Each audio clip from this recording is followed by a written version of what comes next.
Good evening, everyone, and welcome to the Plan Commission ARB for March 20th. If you have any electronic devices, please silence them before we get started. Moby, roll call. I got it. Oh, okay. Steve Lichtenfeld, Here, Carolyn Gatus, Here. Bridget McAndrew, Bob Denlow, here. Ellen DeFate, Here. Amy Waldman, David Gibson. Here.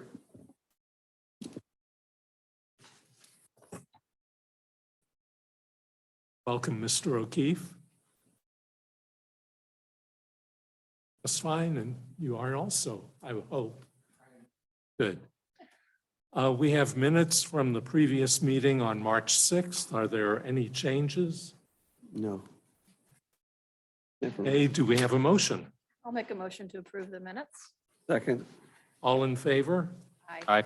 Opposed? Okay.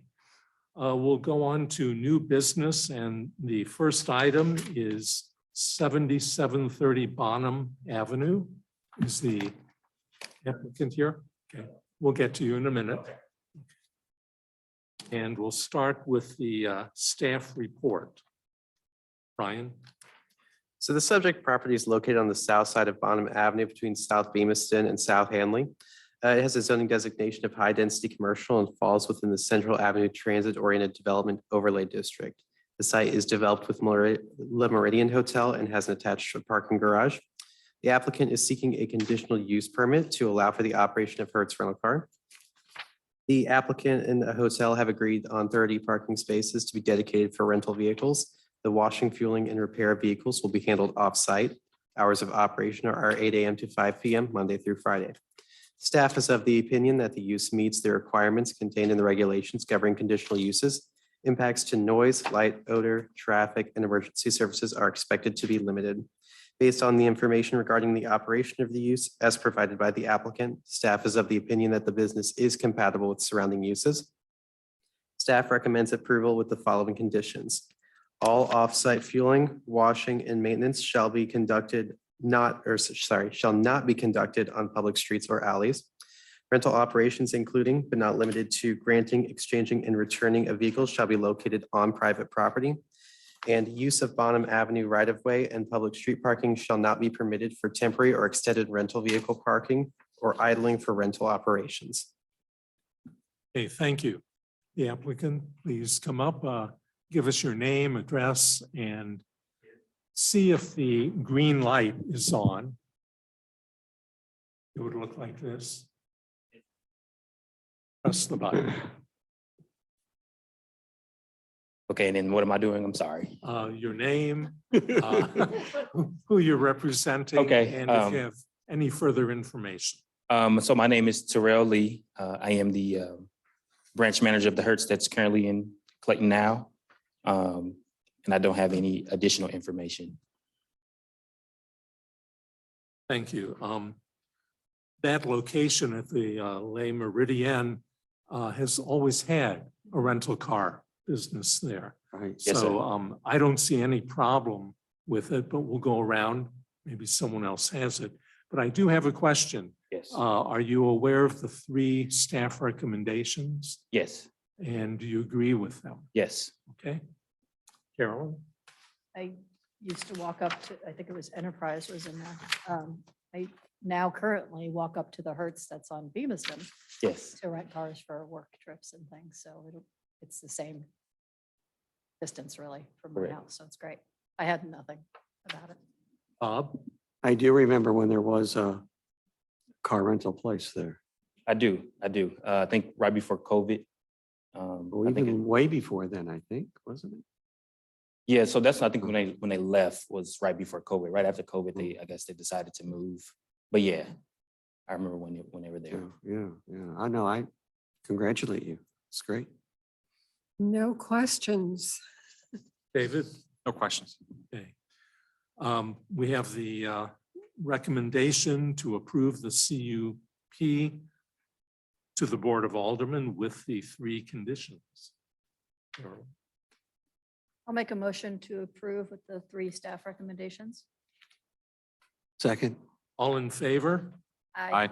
Opposed? Okay.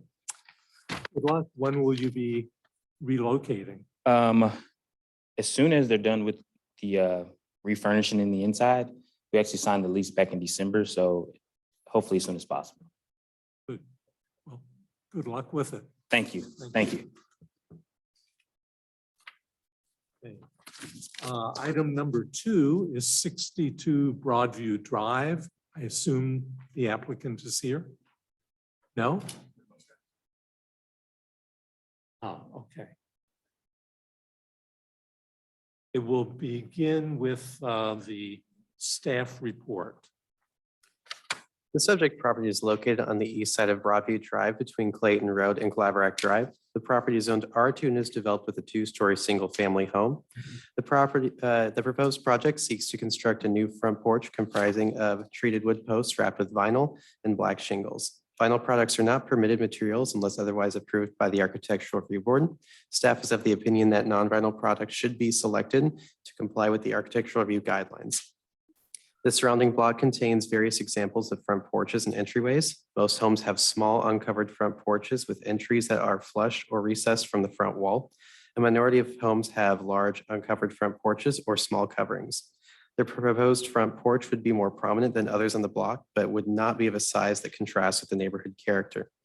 The roof line of the porch allows details of the front facade to remain visible from the street, including the trim around the doors and details above the windows.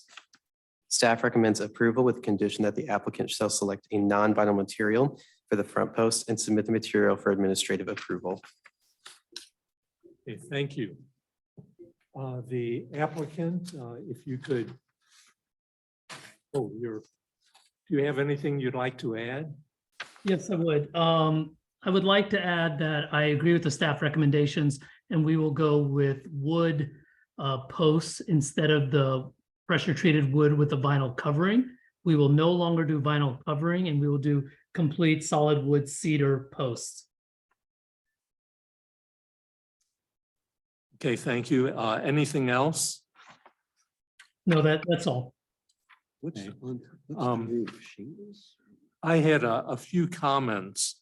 Going through the neighborhood, I haven't noticed any, if I was correct in my viewing, porches that were so wide on the front of the house as this one. Secondly, I thank you for saying you would go back to the wood columns. However, I took a picture of your house and one next door and one across the street that all have columns. All the columns that are not at the front face of the house all have detail on them that are similar to what's on the house. When I looked at your house, the columns that flank each side of your front door have detail at the top and the bottom. And for most of the height, they have a striated appearance. I would strongly recommend that you replicate that column on your porch columns. And let's see what other comments we have from the board. Carolyn? I didn't have any comments about it, except for what you just said. Bob? As I was coming here, I saw that we had received a letter from some neighbor, I believe on this one, who was concerned about the appearance that's being proposed of the front. And I wish I had a better colored picture to really visualize what is before us. And that is why we have two wonderful architects who can do the visualization a little better. Ellen? Smooth segue. I do have a number of concerns. First, there's flashing is needed to go from the new roof to the existing brick wall. And as it's drawn, I don't know how you would get that flashing. if you lower where the new roof meets the existing, you've changed the slope, and that most likely would impact the angle that replicates the pediment over the front door. So that's one concern, that there is no indication of flashing, which will be needed. And then dimensions on the same items on the drawings don't correspond.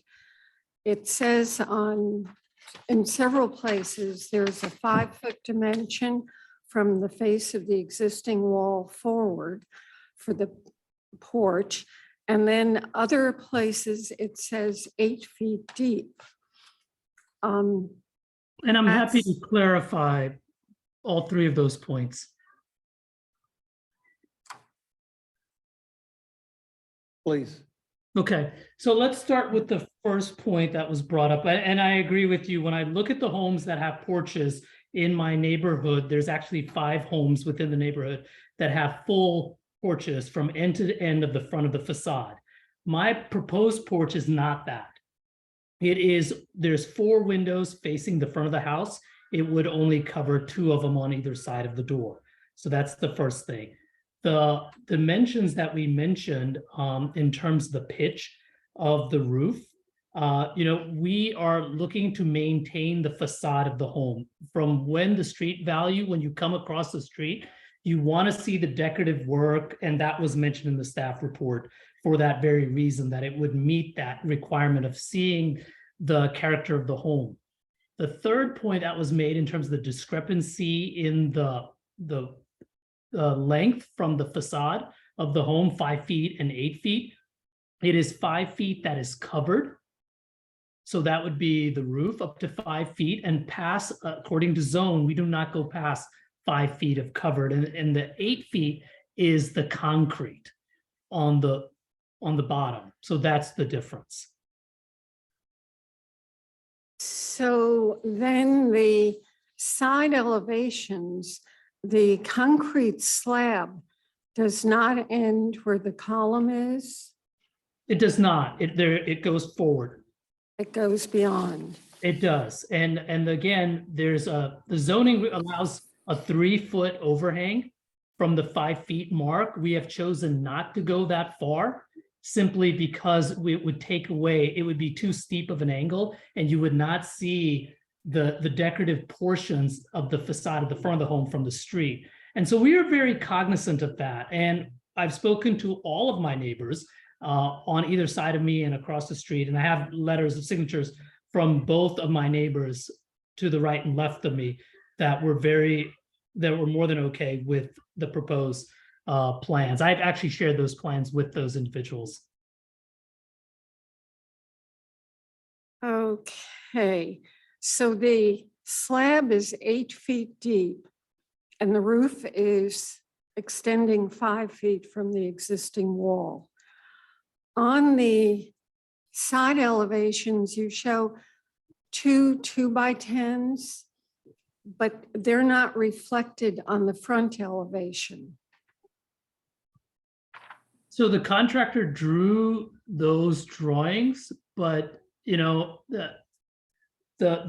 dimensions that I've mentioned are those 5 feet, because we wanted to make sure we kept it within code of Clayton. Okay, but that doesn't address the 2x10s that are called out as beams. They're not visible on the front. So maybe I don't understand the question you're asking about the 2x10 beams. Okay, if I And look at, I'm not, I agree, I'm not an architect, so I don't quite understand. I'm a physician, so I don't have the same technical background, but I'm pretty sure we could figure out what needs to get done. okay, I guess my concern is that there are things that are not shown that what I'm seeing is not an accurate depiction of what will be built. So I have a problem with the discrepancies. So the two discrepancies you mentioned are, which I clarified one of them, the 5 foot and the 8 feet depth, Right. clarified that. The one you're having is 2 by 10. Can you clarify that for me, what the discrepancy or concern is? That should be visible on the front elevation, and Mhm. that will be in front of, most likely, the decorative angle brackets that are shown. The posts will be in between the door and the window and will not obstruct the decorative aspects of the house. That was actually something obviously it's my house, and I wanted to be as attractive as possible. And so I wanted to keep the character of the house because it's quite old, almost 100 years old. And so I want to make sure I maintain the decorative aspects of it. And then my other issue was with the flashing. And when you put flashing at the top edge of the roof, the new roof, where it meets the house, that is going to lower that roof. So you'll be changing angles. And I'm concerned that when those things are actually built, what you would like us to approve will not look like what is built. Well, I want to assure you that, what we want to do is build it appropriately within the right frame. And that's why the pictures are representative of what the vision is. It is obviously behooves me as the homeowner to make sure the contractor actually does build the way he has drawn it as per my vision. And as far as the angle and the pitch and those sizes, I will ensure that in fact it will meet that, because we want to keep the character of the home. That is the whole purpose of this. Okay, I have nothing further. David? I don't have any questions. Okay, Mr. Vora, when we look at the photo that you submitted, as well as the sketch by your contractor, the angle of the porch on the existing house is roughly about 30 degrees. Yet the drawing shows that the angle of the decorative roof line above the front door is 45 degrees. Are you taking off the detail that's on the house and replacing it with a 45-degree angle one? So that is not the plan. The reason we have a 45-degree angle is to actually maintain the decorative material underneath that. So the two options were either we simply hide the decorative aspect and have a lower pitch roof, or we have a higher pitch roof and keep the decorative aspect. And I wanted to ensure we kept the decorative aspect. Even though the drawing is quite different from the photograph? Well, it shouldn't be different. The drawing has it highlights the decorative part of that house. Do you have the drawing in front of you as well as the photograph? I do. So I'm not appreciating what you are, because we could see within the drawing the decorative aspect above the front door. Yes, and if you compare that to the photograph of the front of the house, I think you should be able to see that on the photograph, it's a very low roof. The roof line is roughly 30 degrees from horizontal. And when you look at the sketch that was submitted, it looks like it's approximately 45 degrees. It's vastly different. Okay, so we're talking about, I think, different things. If you're talking about, does the pitch of the porch facade in front of the door match the roof angle of my roof on top. Is that what you're asking me? No, I'm talking about the pitch of the angle of the roof over, of the existing right. decorative roof Got it, over got it. your Okay. front door. Yes, that will no longer be there because it will be replaced by this new roof, and the metal that you can see over the picture, in the picture, you see the metal over the decorative roof, that will remain. What we're going to do is have the new porch roof in lieu of this particular top. And that's what you're seeing in the sketch, where you see the decorative patina behind it, the copper patina abutting the brick. On the photograph. That's right. So you're taking that angled roof, for lack of a better term. Right, the facade off. there, right.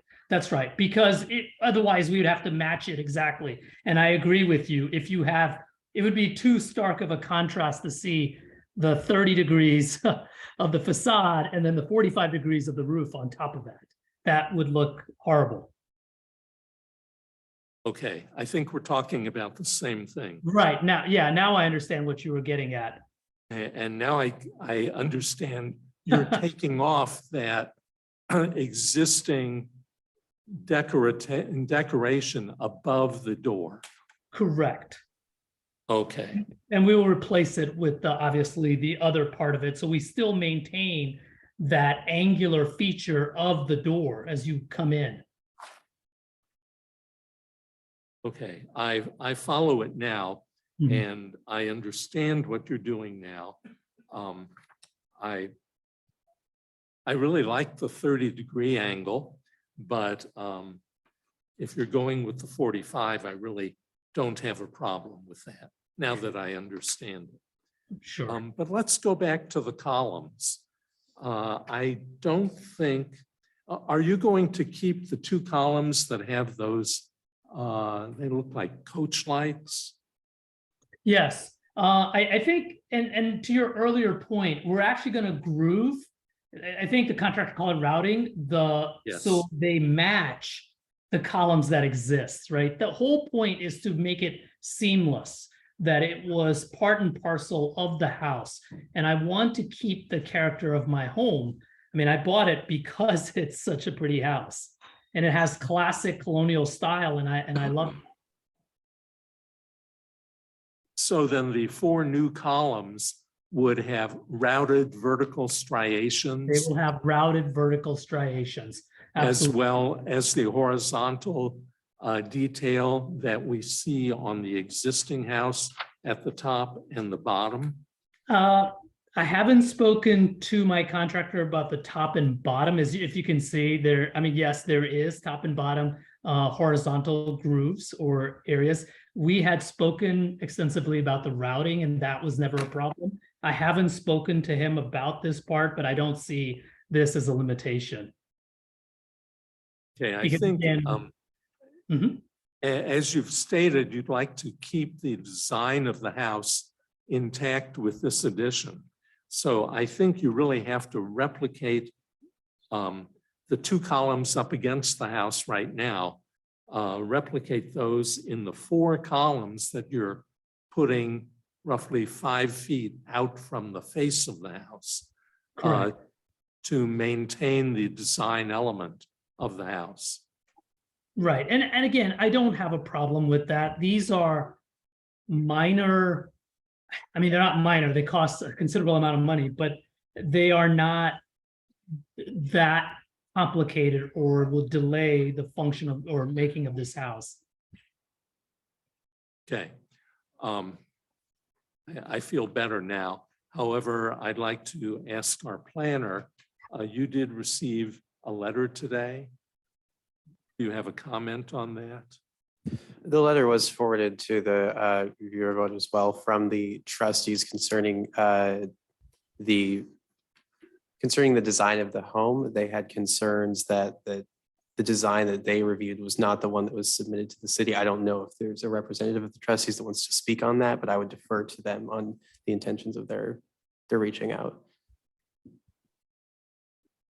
Mr. Chairman, I'm aware of the fact that there is communication suggesting that the commission should defer action on the application until, I believe the request is until the trustees of the subdivision have an opportunity to exercise their review responsibilities or approve the project pursuant to the subdivision indentures, I think is the gist of the request.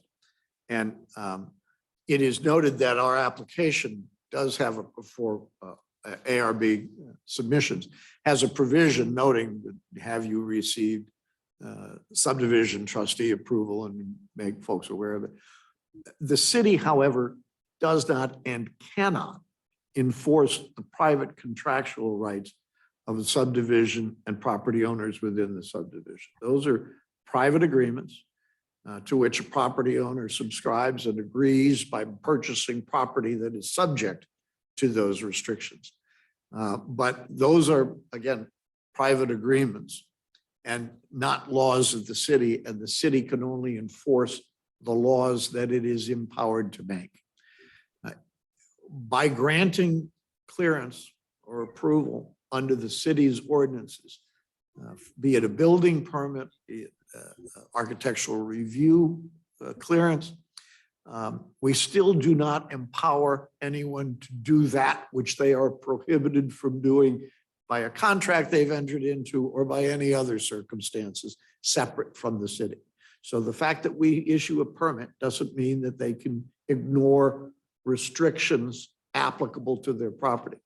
By the same token, we do not say we won't give you a permit because there's a private party who says they have a right to reject it or have rejected it. We can only act on applications for conformity to the city's ordinances.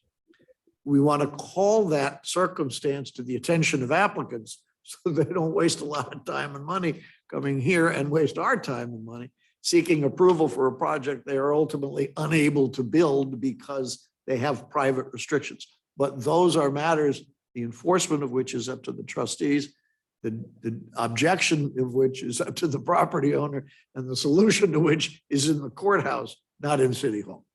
So And I'm aware of, so we are in discussions on the trustees, but as was pointed out, right, these are separate issues. I was seeking, making sure I meet all the city standards, the city zones, and going through the architectural review board simultaneously. I will speak with the trustees and are undergoing that process. I've already met with all my neighbors. I have already had their approval of the plans you're looking at, so I'm not sure where that statement was made. The plans you have in front of you are the same plans that was given to the trustees. I was speaking generically with Sure. respect to the question of the city's role versus the role of the trustees and the private indentures. And you know, it's to be successful, an applicant has to jump through two different sets Correct. of hoops, and clearing one doesn't mean you've cleared the other. That's No, I completely understand. and thank you, Dr. Vora, but I also want to make sure that those in the audience and the members of the commission appreciate what our role is in this process as well. So I'd be happy to answer any questions you all may have, but I think a little reminder as to the limits of our role is healthy. We appreciate it. Thank you. We do have a hand up in the audience. If you'd like to come forward, identify yourself and comment. I think it's green. Am I on? Okay. Yes. My name is Anna Ives. I'm a resident of Claverack Park, 55 Claverack Drive.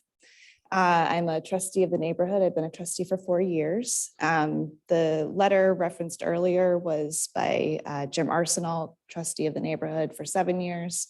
I think everyone has a copy of it. I have a copy of it here. I don't think does anyone want me to read it? I think the gist of it generally, I think we'll discuss tonight. thank you for the clarification on, you know, the trustees versus Clayton. And I think, you know, the reason that you hardly ever see any of us here is that usually all of these conversations among the trustees happen before, you know, a project even arrives at your door. So typically the way it works is an applicant will send us their drawings. We'll review it. We may come back with some comments. Typically, it's a very collaborative process. Everyone's kind of open to the conversation because, you know, the people that live and buy homes in our neighborhood are interested in upstanding or, you know, maintaining the quality of the architecture that's already existing in the neighborhood. I am an architect. I have a practice here in Clayton, and we have a division of that focuses on historic preservation. So I've clearly bought into the neighborhood for a certain reason. But I know, you know, everyone there sort of has done the same for different various reasons. And, you know, just down and up the street from Dr. Vora, people have taken off their asphalt shingle roof and put back a slate one, just, you know, because people love where they live. So I think specific to this project, you know, and kind of every project we review, we look at these all as a precedent for the next project. And so considering what every resident does to their home, removing character defining features of that home becomes a precedent for future projects within the neighborhood. And so we really like to look at every project as the precedent for the next project. And so we certainly do not oppose the idea of a porch on Dr. Vora's house. You know, I think it's really a lovely feature of our neighborhood that a lot of people like to be out in their front yards and kind of sharing that experience. So this is not about opposing the porch in general at all. I think, you know, when we look at Dr. Vora's federal style house, you know, the character of that pedimented front door is really, you know, one of the most special features of the home. The proportions are sort of simple and elegant. You know, that I have a book, you know, back at my office that shows, you know, several houses in our neighborhood as, you know, precedents for, you know, typologies of homes, you know, and this is a textbook, right? So these are important houses, not just here in Clayton, you know, building kind of the architectural language of this community that we live in, but also on a national stage. These are important homes. And so when we look at a project like Dr. Vora's, I think, you know, what our initial suggestion was to look at other federal style homes.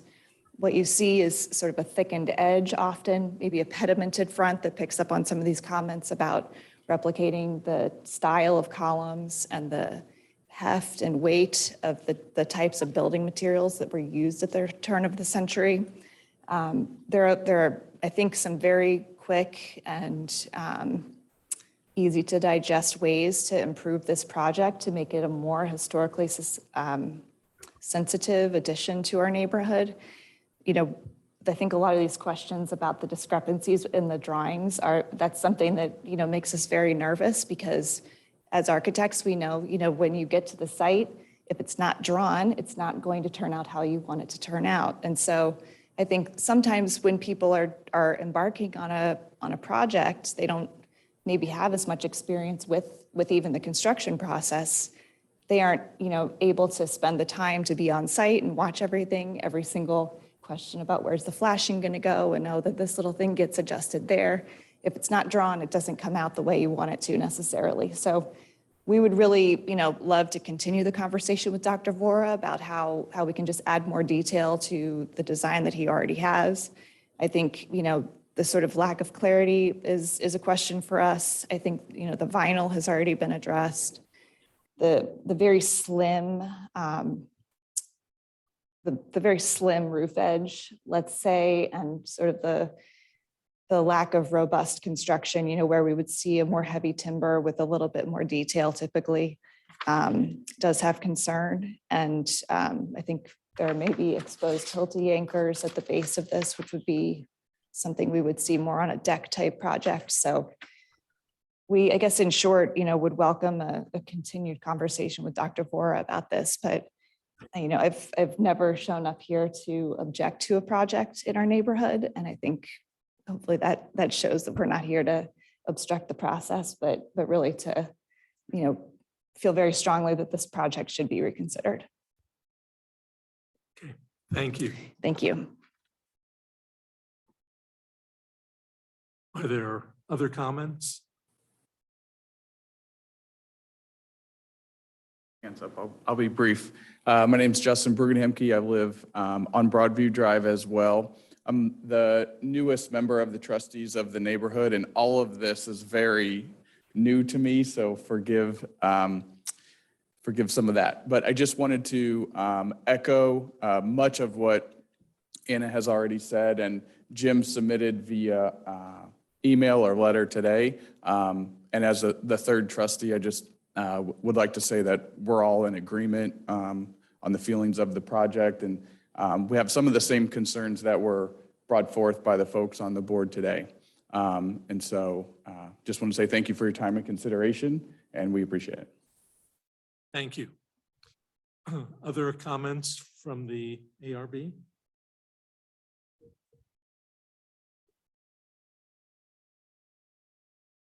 I would like to address the board as well. Go ahead. Okay, I mean, I appreciate the comments of the trustees, and they are right in their assessment that we all share in keeping the character of the neighborhood. That is why I purchased here. So we need to separate out several points. The first point is the concerns the board had about the vinyl, the pitch, these kinds of clear issues we dealt with.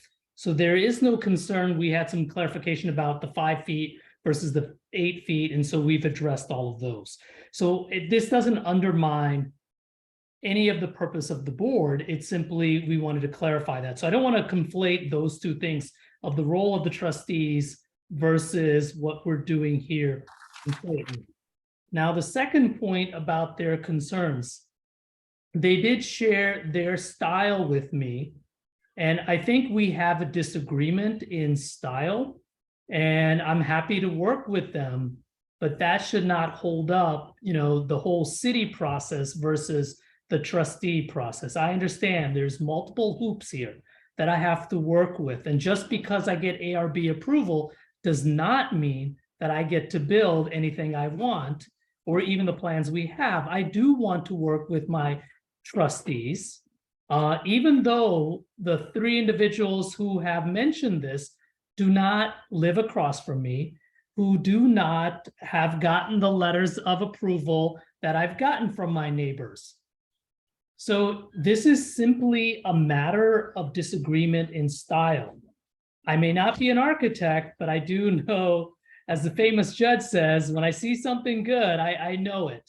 And I have looked at several contractors, looked at several homes, and felt I found the home, the porch that fits best for my house, my children's ability to use it, and the character of the neighborhood.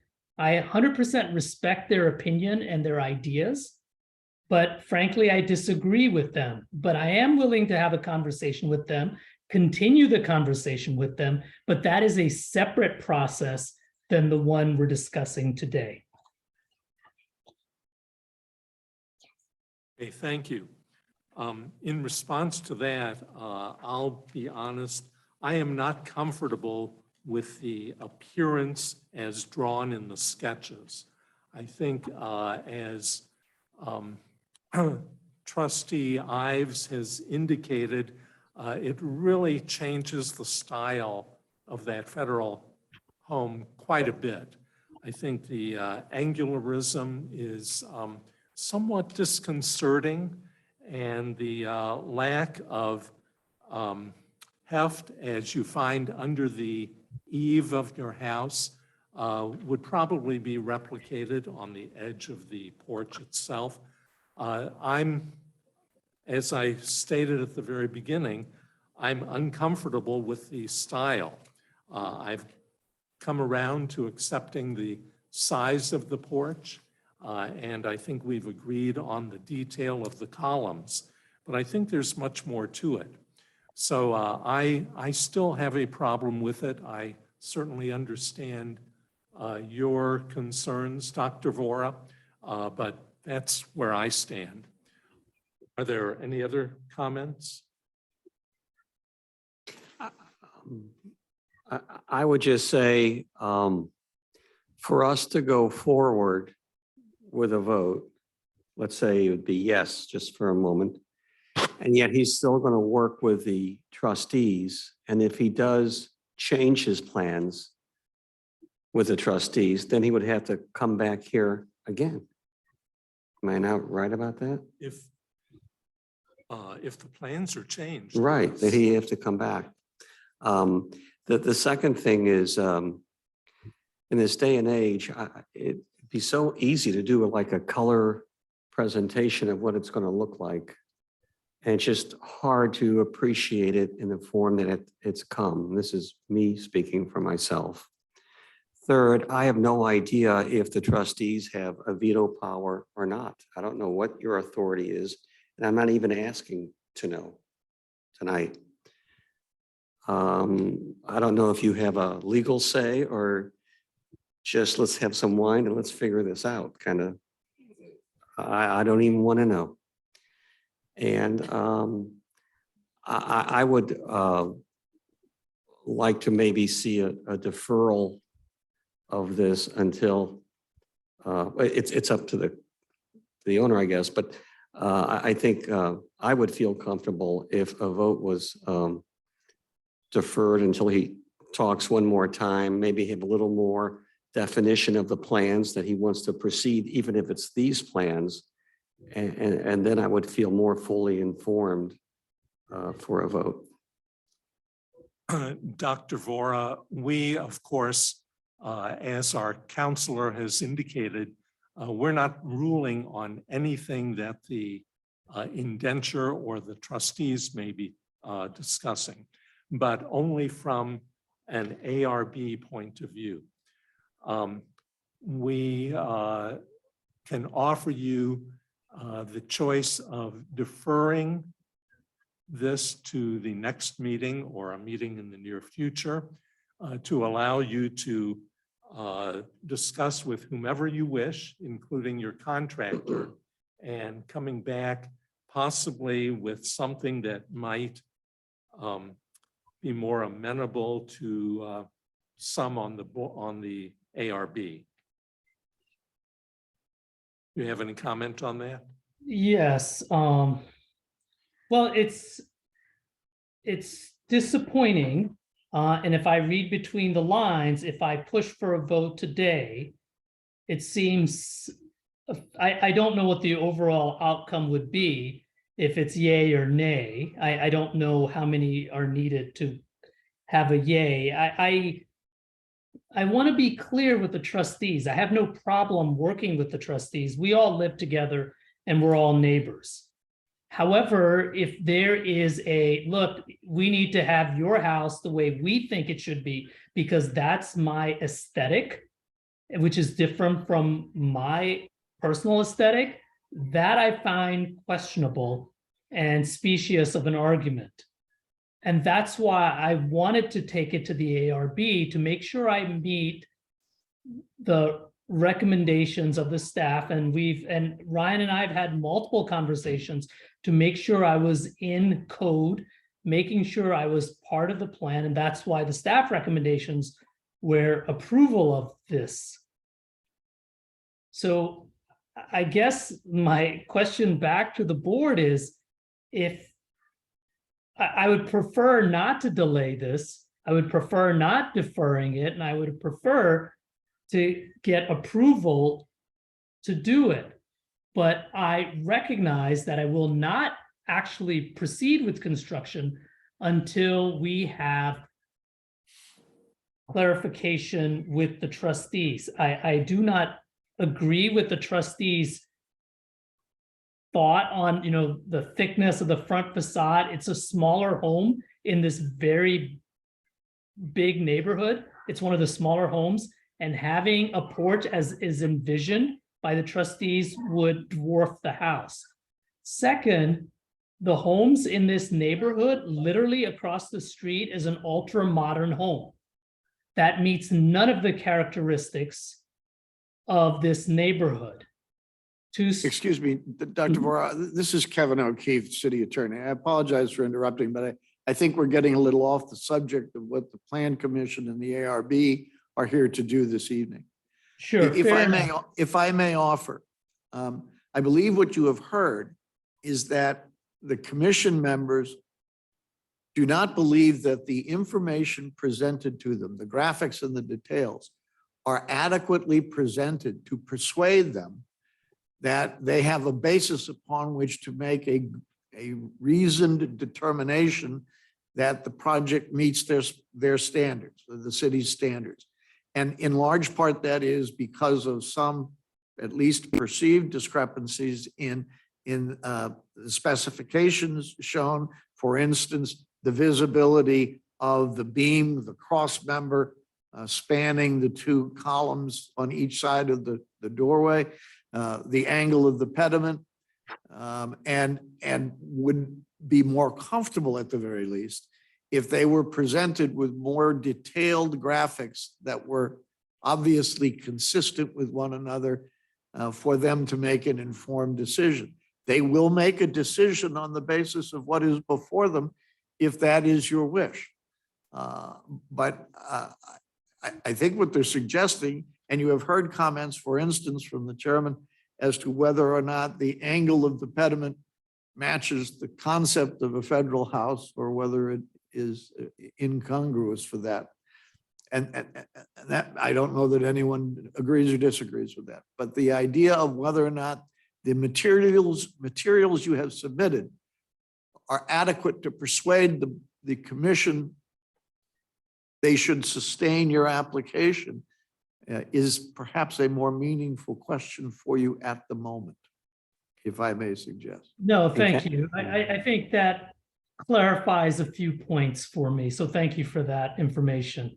Given that, I think the next step would be to defer at this point, provide the ARB with more consistent, as was recommended, maybe computerized drawings of the pre and post plan. And that might help a visual representation better than a sketch would. And I think that's probably the best next step. So I take that counsel on board.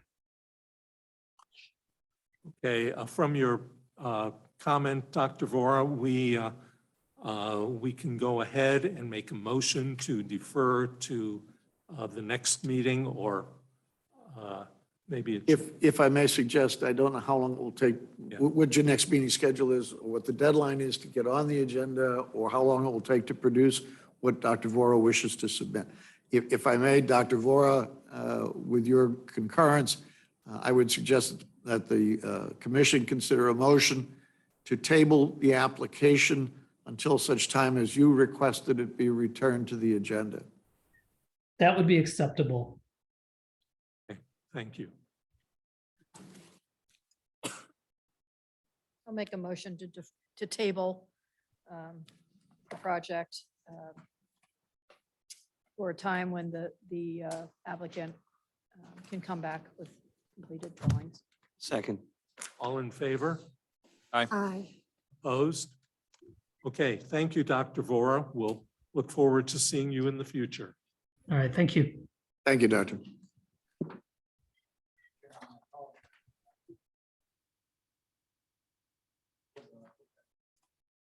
Okay, thank you.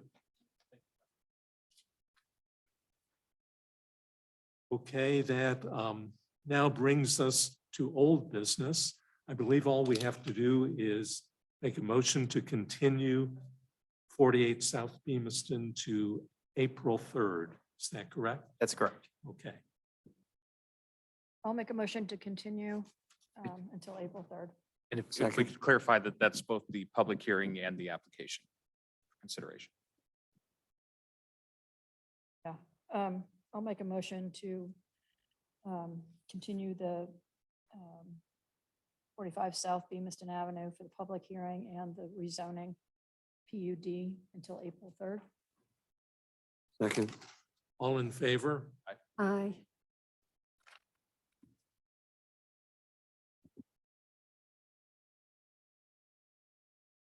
That brings us to the very end. the discussion session.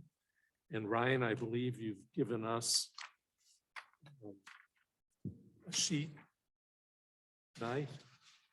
Yeah, so as far as the staff reports considered, it wasn't one of those items that was too detailed to really provide one that far ahead of time. I just wanted to give you one to have for the future to consider.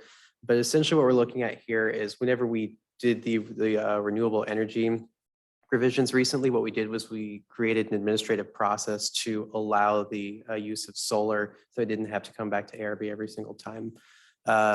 As we've started to get those applications in, there's been consistency of circumstances where people have wanted to put solar in locations on their roof that did not abide by our zoning code setbacks. So whenever you put solar on the roof, it has to be at least 2 feet from the edge of a roof, ridge, valley, whatever. Well, the IRC and IBC, those are residential and building codes, have lesser setbacks than what we require. They grant exemptions to those setbacks. For example, like on a non-occupied accessory structure, such as a detached garage or a shed or a pergola or something, they don't have to abide by the 2-foot setback according to the IRC and IBC. So the question before the board is, do you want us to revise the code, or do you want us to consider revising the code to allow an administrative process to grant exceptions from that 2-foot setback? Or do you want it to leave it as it currently is, to where if they wanted to, get an exemption from that 2-foot setback, that they would need to come before the architecture review board? Who's the Okay, IBC? I have a question about the 2-foot setback. I thought that was I thought it was a request from our fire department. It was, and I think in that context, we were talking about occupied structures primarily. So now we have situations out there where, as Ryan had indicated, we have folks that want to put these on detached structures, but we still have that 2-foot setback requirement. There are code provisions elsewhere, and then that there are exceptions in the IRC that allow you to forego that on single-story unoccupied structures. And so I think that's what we're trying to figure out. I do think the most important piece is talking to the fire marshal and figuring out whether or not our fire department's comfortable with that. And if there was perhaps a fire in an unoccupied single-story structure, if they would attack that fire using the roof. If they're going to just fight it from the ground, then I don't know that it's a huge concern. But if that's something they want to get on the roof and vent that structure, they're going to have access to it. So go ahead. Thank you. I would really want to defer to the fire marshal in this. If they are in agreement with it, I would have no problem for the accessory structures. Are there other comments about that? I agree with you. And David, your reasoning is on all fours. So, yeah. Yeah, I mean, I'm in total agreement with everybody. I think if the fire marshal's comfortable with it, then I don't know why we would have concerns at that point. Good. Gotcha. Well, I'll follow up with the fire marshal and get his opinion. If he does see a path forward for something like this, those exceptions that are in IRC and IBC, then we can bring that forward at a future meeting. Thank you. I think that brings us to the end. Ellen, any comments? No, It's always good to see everyone. Carolyn, Nope. David, nothing. Nothing further. Ryan, Nope. Obi?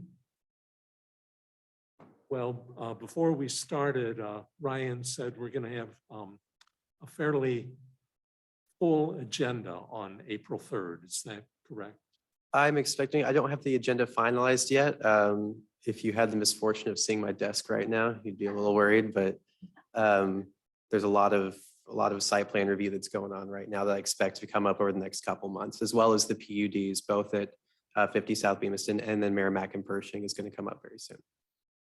Okay. Well, then we will see everyone on April 3rd. Okay, thanks, everyone. Meeting adjourned.